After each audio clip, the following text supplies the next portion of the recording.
Bonjour et bienvenue dans le coin pop pour cette deuxième partie de podcast sur The Office. Alors si vous avez écouté le premier, vous avez entendu l'équipe nantaise du podcast discuter de la série, mais on avait aussi demandé à des poditeurs de nous envoyer leur avis sur la série et on a eu quelques réponses.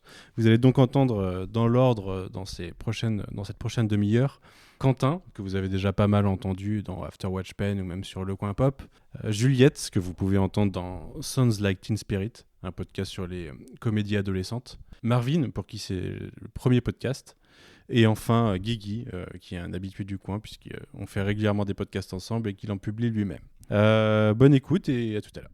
Ooh, brownies! I'm taking 2 so I can parcel them up and eat them at my leisure later on. Much healthier. You taking 2? Yeah, but one of them is for Toby. Yeah. Why don't you send that to him in Costa Rica? I'm just gonna hand it to him right now. Okay, weirdo. Why is that weird? She said she's gonna give it to him right now. She's probably going to, because they sit next to each other. Yeah, they used to. Toby works here again. Oh, can you imagine? Oh, no. You don't know. I don't know. What? You should probably just meander back there. Take a look, see if he's back. Dare I? You know what? I'm going to. For old time's sake.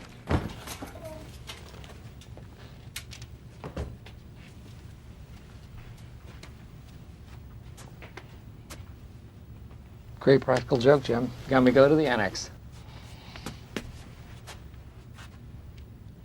No, God! No, God, please, no! No! No! No!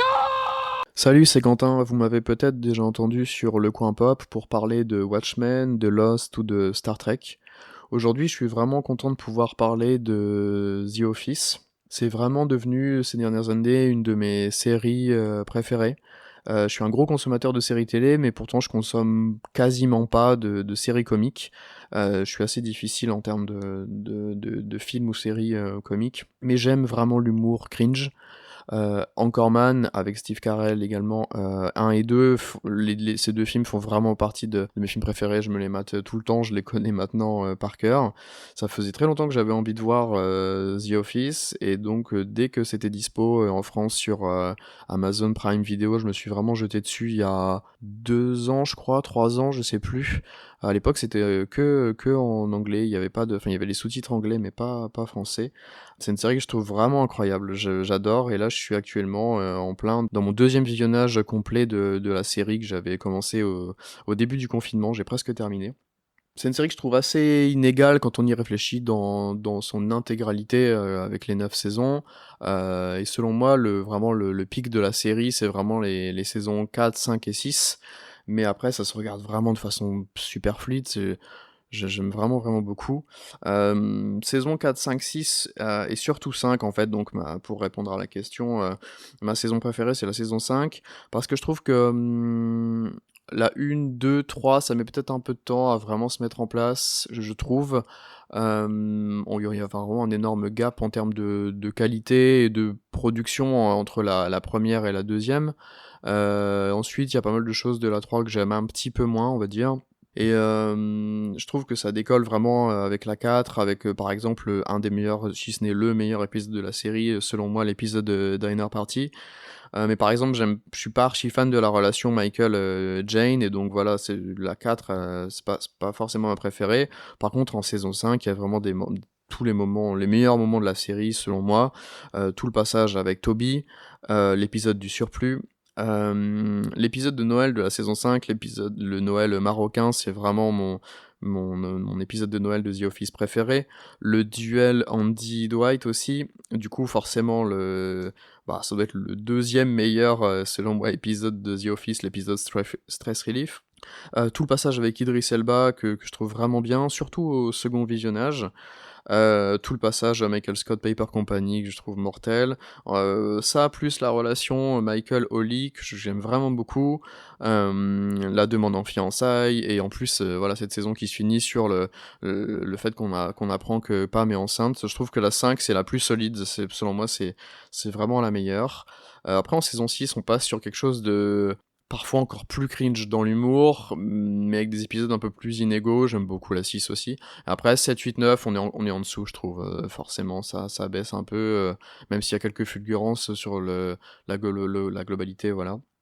Du coup, en parlant de saison 5, selon moi, c'est là où il y a les meilleurs openings. J'en ai retenu 3 principaux.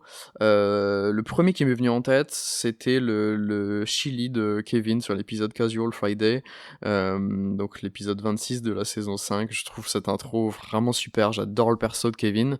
Je trouve que ce qui fait vraiment la force de la série, c'est tous ces seconds rôles, en fait. Et donc là, la voix off de Kevin, la façon dont cette intro est montée, je trouve ça vraiment génial, c'est très court, c'est très efficace, j'adore. Ensuite, je mettrai en numéro 2 dans mes openings préférés l'opening de Stress Relief, forcément. À ce moment-là de la série, moi je m'attendais pas à ce que ça puisse partir si loin, en fait, surtout dans le bureau. Ils éclatent tout.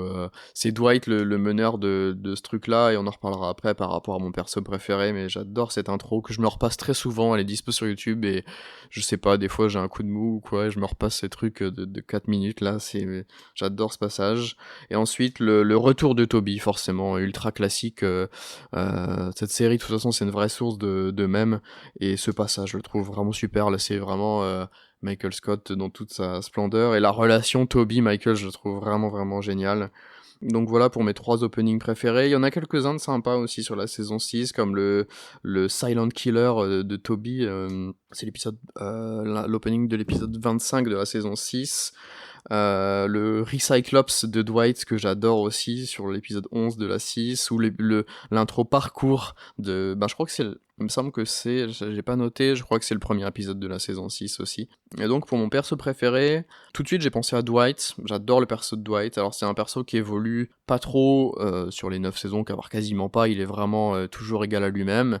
C'est pour ça que je l'aime autant. J'aime vraiment sa façon de penser, tout ce délire avec les armes, la ferme, etc.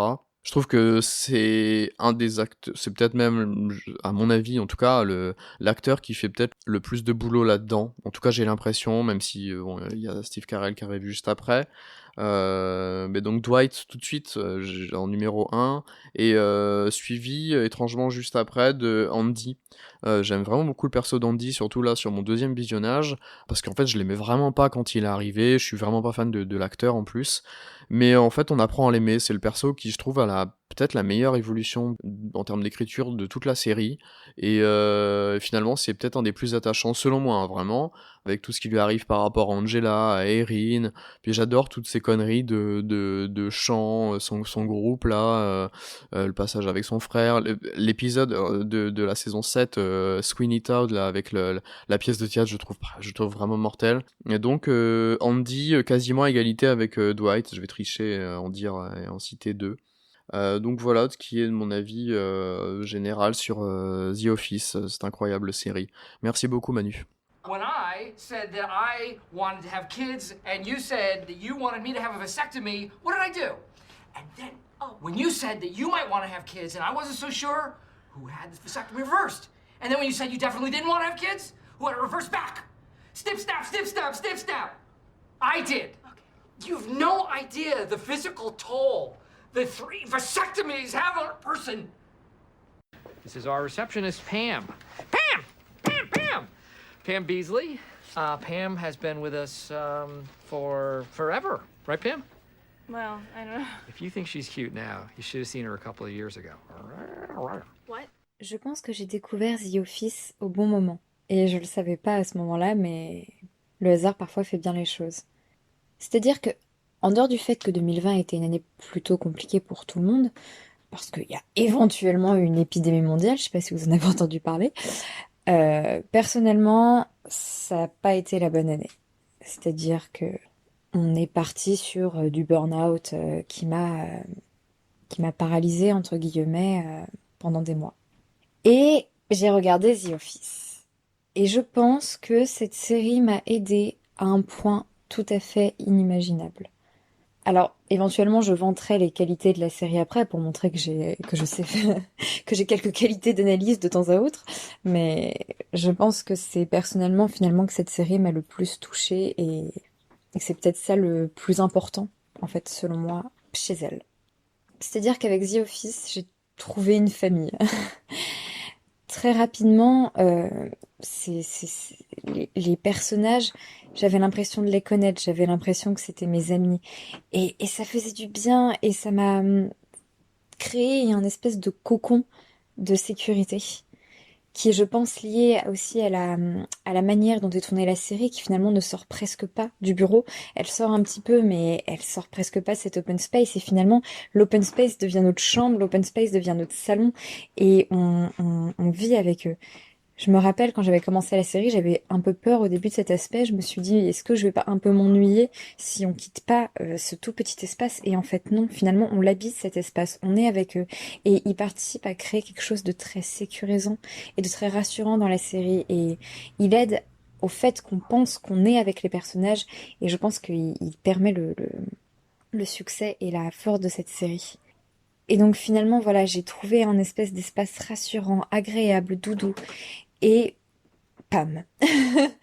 Non, il faut que je parle du personnage de Pam en fait, parce que c'est mon personnage préféré de toute la série. Et parce que je trouve son développement absolument merveilleux et extrêmement intéressant.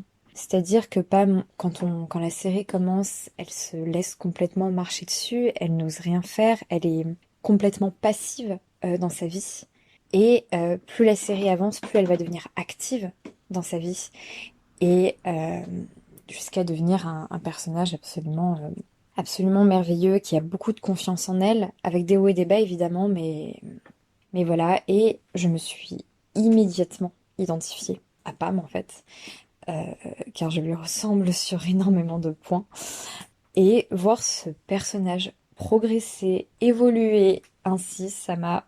C'est tout con, hein, mais ça m'a tellement aidée en fait. Je me calquais sur elle, des épisodes où elle fait des grosses avancées par rapport à son anxiété générale ou quoi. Et ben moi le lendemain j'avais envie de faire une grande avancée. Et à la fin, à la toute fin de la série, quand Pam nous parle et dit j'espère que j'ai pu être inspirante ou j'espère que j'ai pu donner, j'ai pu dire à des femmes qu'elles pouvaient agir sur leur vie. Moi, j'étais en larmes, j'étais en miettes. Mais voilà, c'était incroyable, en fait, la justesse, finalement, des paroles de ce personnage à ce moment-là et la justesse de l'écriture, parce que oui, Pam permet ça, en fait. Et voilà, et je pense qu'il y a quelque chose de vraiment très fort dans cette série qui fait qu'on est avec eux, en fait, et au point où ils peuvent influencer notre vie de manière totalement drastique. Et je pense que c'est lié à plein de choses. Je pense que la forme du mockumentary aide énormément parce qu'il y a quelque chose de très réaliste. Il y a le fait qu'il nous parle du coup souvent regard caméra, donc on a l'impression d'être impliqué. Et je pense que les quelques regards caméra qui sont distillés ça et là dans les épisodes sont géniaux en fait et extrêmement brillants et en termes d'humour et en termes d'implication du spectateur. Parce que j'ai l'impression, enfin j'en sais rien, je dis peut-être un peu n'importe quoi, mais c'est un peu une version différente des rires enregistrés et une version beaucoup plus intéressante, je trouve, qui vraiment nous implique parce que les rires enregistrés, donc quand on regarde Friends par exemple, sont là un peu pour nous indiquer quand on est censé rire et même je pense, sont censés créer une connivence entre le spectateur et la sitcom où on entend des gens rire et on se dit ah je ris avec eux ou pas, mais voilà, il y a ça et il n'y a pas de rire enregistré dans The Office, mais par contre il y a ces regards caméra et ces regards caméra, je pense que parfois ils sont un peu pour nous regarder et nous dire c'est drôle ça quand même, ça à vous c'est marrant.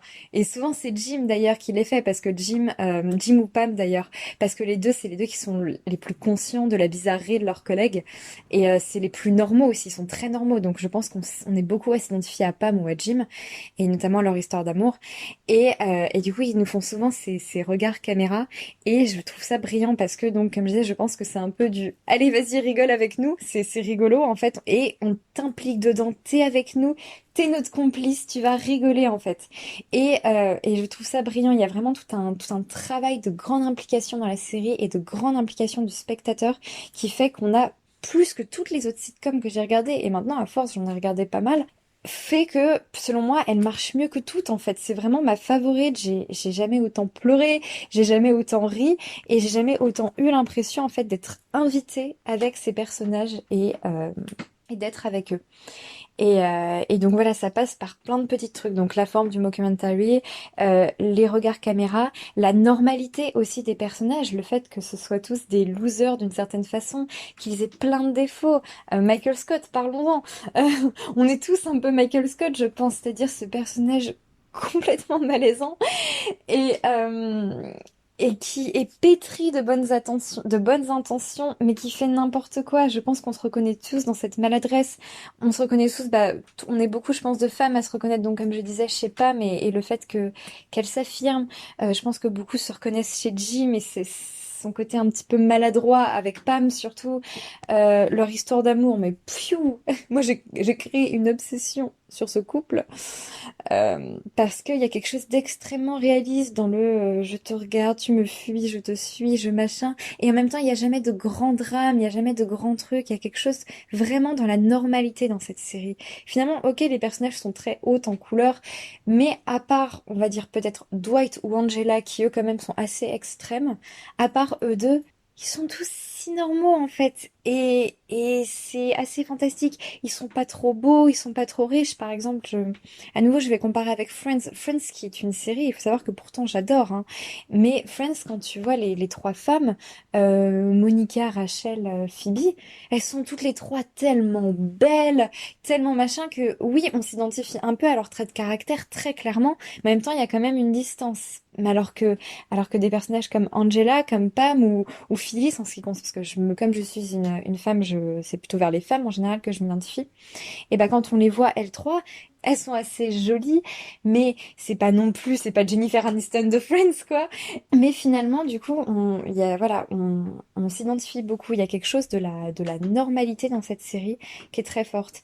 Et je parlais par exemple du personnage de Dwight, où je disais que lui c'est un peu différent parce que il est un peu plus extrême, et en même temps, au fur et à mesure que la série avance, il devient de plus en plus humain, de plus en plus normal, entre guillemets.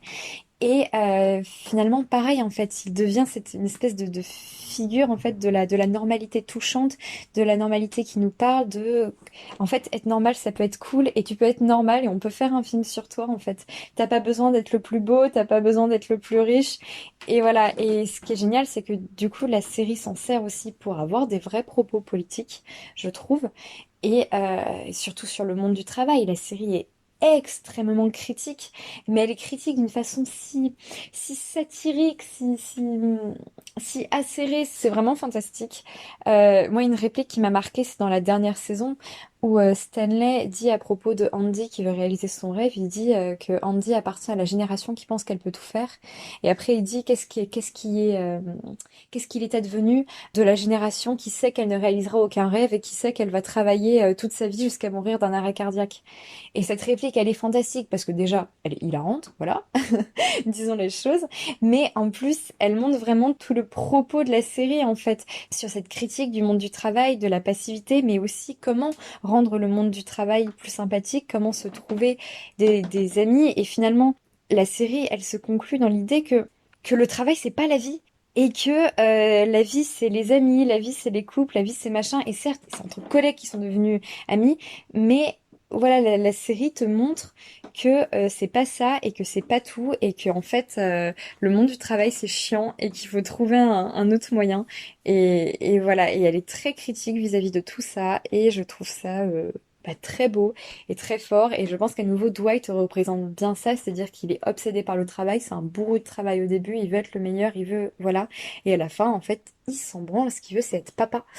Et ce retournement de situation sur ce personnage, le fait que soudain il est obsédé par la paternité, est très belle en fait, et montre que non, à nouveau le monde du travail c'est pas tout en fait, et que le personnage peut se développer, il y a un droit à un développement ailleurs que dans la performance de la vente du papier. Bref, c'est déjà beaucoup trop long. Et donc voilà, c'était ma capsule trop longue sur sur The Office, qui est une série qui est fantastique, fabuleuse, qui m'a probablement sauvé la vie d'une certaine façon.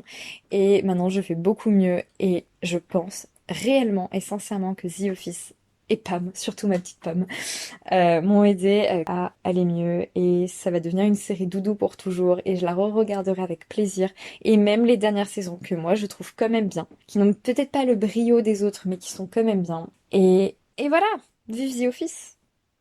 I hate the idea that someone out there hates me. I even hate thinking that Al-Qaeda hates me.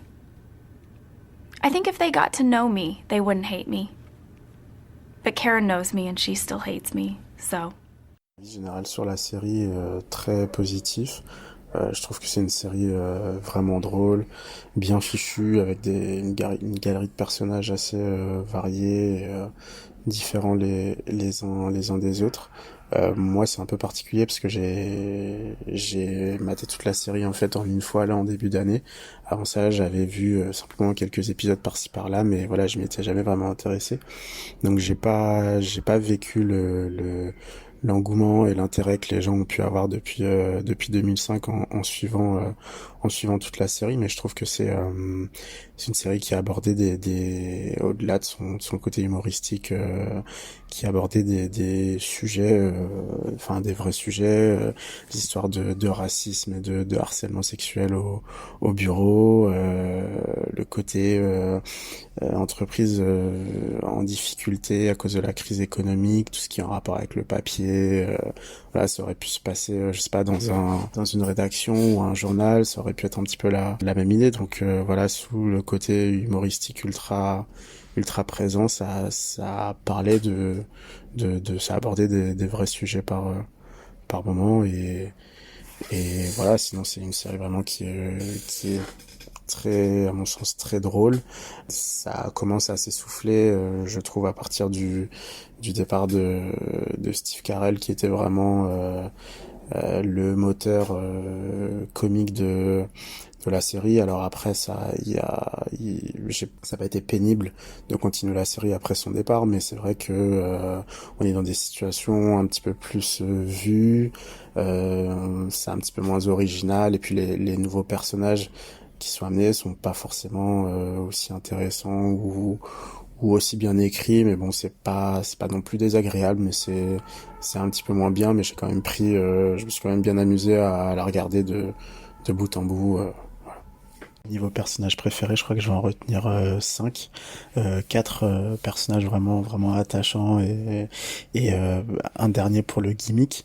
Je commencerai, je pense, par Michael, qui est le moteur comique de la série. Je pense que j'ai rarement vu un personnage aussi bête et aussi stupide dans une série télé, mais c'est vraiment jouissif, et Steve Carell est à fond dans le rôle et est vraiment excellent là-dedans. Il passe je trouve que dans la toute première saison, et quand on le découvre, enfin moi ça m'a fait cet effet, il est tellement bête, stupide et ignorant qu'il en est même agaçant, et à des moments en fait t'as presque envie que y en ait un qui lui mette la main dans la gueule, parce que il est vraiment révoltant par certains de ses comportements, mais petit à petit, puis à partir de la saison 2, je trouve qu'ils ont un peu, je sais pas ce qu'ils ont fait exactement, mais ils ont adouci la chose, et ça, oui, c'est peut-être parce qu'on s'y habitue, mais je trouve que ça passe mieux, et c'est plus amusant, et c'est plus gaguesque. Ensuite, 2 personnages qui se ressemblent un peu, et d'ailleurs c'est marrant de voir qu'ils finissent un petit peu ensemble vers la fin de la série, c'est Jim et Daryl. Jim, Jim, personnage super attachant, bien écrit, et John Krasinski est super bon là-dedans aussi, et puis le côté farceur qui tient tête à Dwight, c'était vraiment drôle. Et puis Daryl aussi, autre good guy de la série, qui en plus lui joue, enfin un peu comme Jim, mais joue aussi d'une vraie progression, dans le sens où au départ c'est un personnage secondaire, et puis il finit par devenir vraiment un protagoniste au fur et à mesure que la série avance. Ensuite, je dirais Dwight, pour le côté complètement fou furieux, et en ça il me rappelle un peu Ron Swanson de Parks and Rec, dans ce côté complètement fou et intransigeant, et gros dur, enfin mec très froid qui petit à petit se déride au contact des autres, et montre qu'il a un cœur. Et dernier perso pour le gimmick, c'est Mose, le cousin de Dwight, qui est complètement fou, frappadingue, et rien que de voir sa tête à l'écran le voir courir comme un Playmobil, ça m'éclate à chaque fois. Donc voilà. Concernant mon opening préféré, je vais pas être très original, je pense, mais je dirais l'opening de Stress Relief, quand Dwight cause un faux incendie et crée une panique et un bordel monstre au bureau. Voilà, pour le côté absurde de la situation, les réactions des personnages qui sont vraiment vraiment drôle.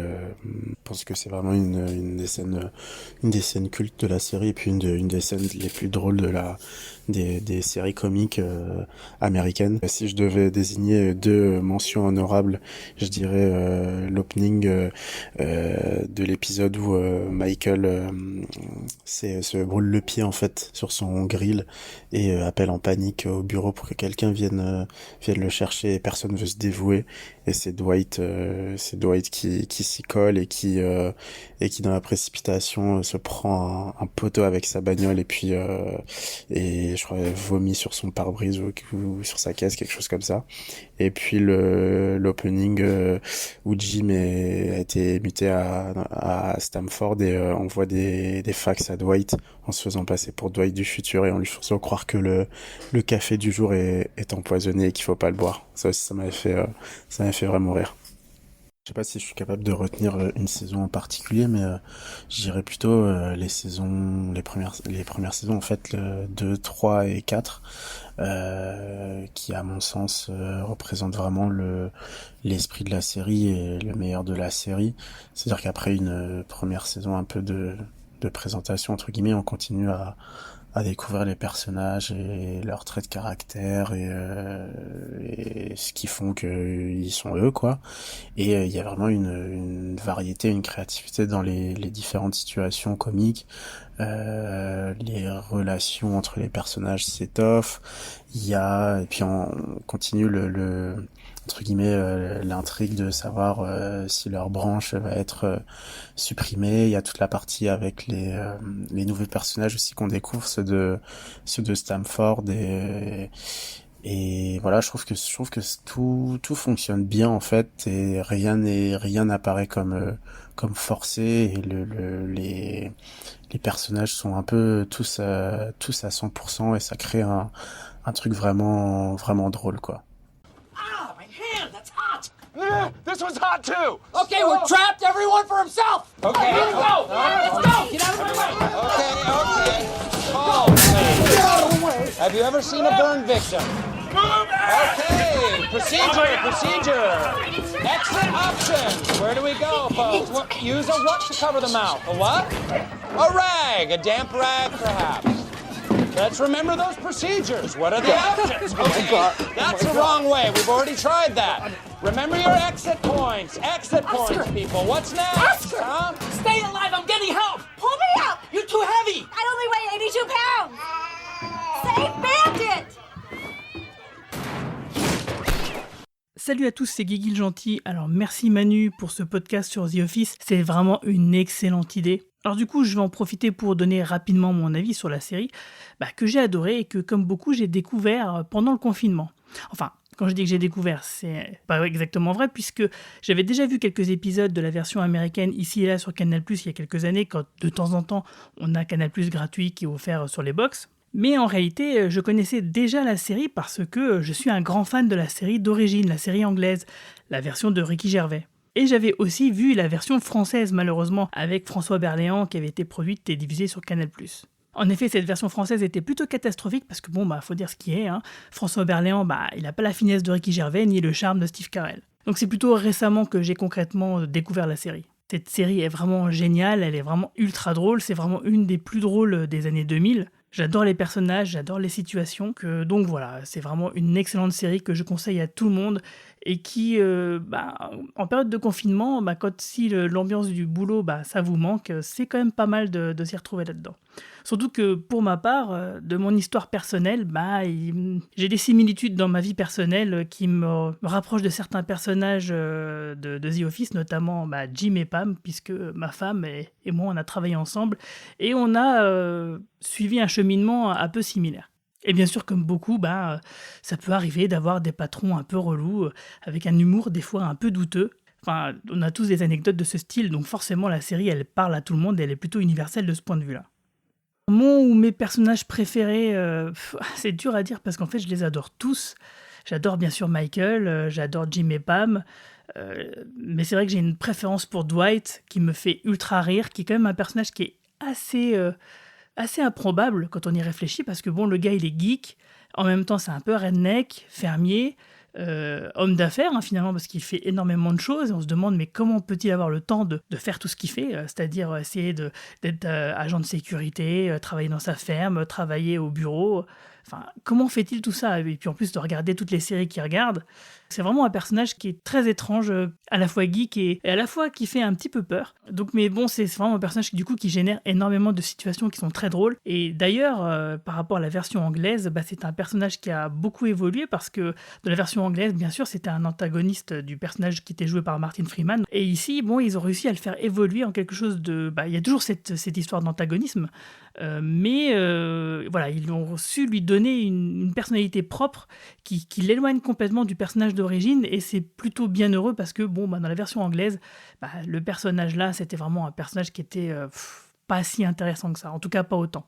Sinon, j'adore aussi Angela, avec cette espèce de grenouille de bénitier qui me fait aussi rire par ses remarques souvent méchantes et cassantes. J'adore Kevin et son magnifique sourire, que je trouve vraiment fantastique, mais aussi j'adore Oscar, j'adore Stanley, et Creed aussi, qui est toujours un peu surprenant. Et puis j'ai aussi une sympathie pour Ryan, qui me rappelle beaucoup de personnes que j'ai pu croiser dans ma vie professionnelle. Et j'adore aussi Kelly, qui est complètement...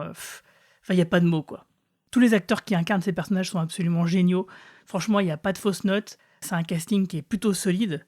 Sinon, en ce qui concerne ma saison préférée, ça va être dur. Par contre, ce que je peux vous dire, c'est peut-être plutôt les saisons que j'aime le moins. Déjà la saison 6, parce que je trouvais qu'il y avait une petite lassitude qui arrivait à ce moment-là, et c'est peut-être pas pour rien que Steve Carell quitte la série à la saison d'après. Et j'aime aussi beaucoup moins la saison 1, qui est un peu un copier-coller de la version anglaise. Donc forcément, au niveau des scénarios, des histoires, bon, il y avait une certaine redite, même si bien sûr tout n'est pas pareil. Bon voilà, j'avais cette redite qui faisait que c'était moins intéressant pour moi. Et mon opening préféré, je pense que c'est...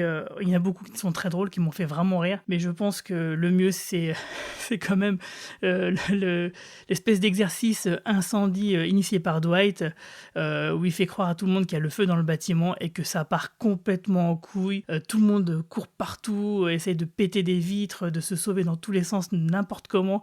Et Kevin qui détruit le distributeur de bouffe pour piquer des chips. Cette espèce de chaos est un bon résumé, je trouve, de la série.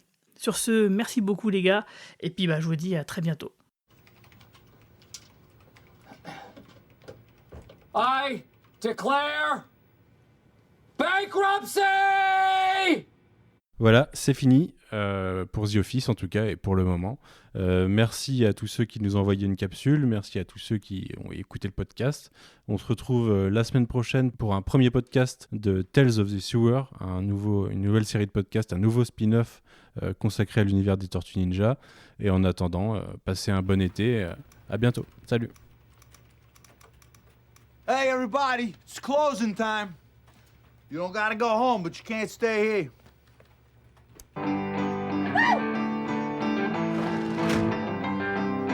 Closing time. Every office needs an end-of-the-day tradition. Something to tell you the day's over. Otherwise, you go home and the night just feels like more day. It's weird. Closing time. WRK. One last call for alcohol. No, it's So WRK finish as in your kitten. whiskey and beer. Oh, my boss is singing closing time. Maybe that's what you're hearing. Come on, Pam. Closing time. Time for you to go home to the places you will be from. Let's see, Andy has been manager for 105 days, which means I've heard closing time 105 times. Still don't know the words. And when I was home and home and home. I know who I want to take me home. I know who I want to take me home. I know who I want to take me home. Take me home. Oh. You know what, fine. I try to start fun traditions for you guys, but if you don't want to sing, no traditions. Closing time, every new beginning. I never heard that song before, and once I heard it, I did not care for it. But that song means it's time to go home.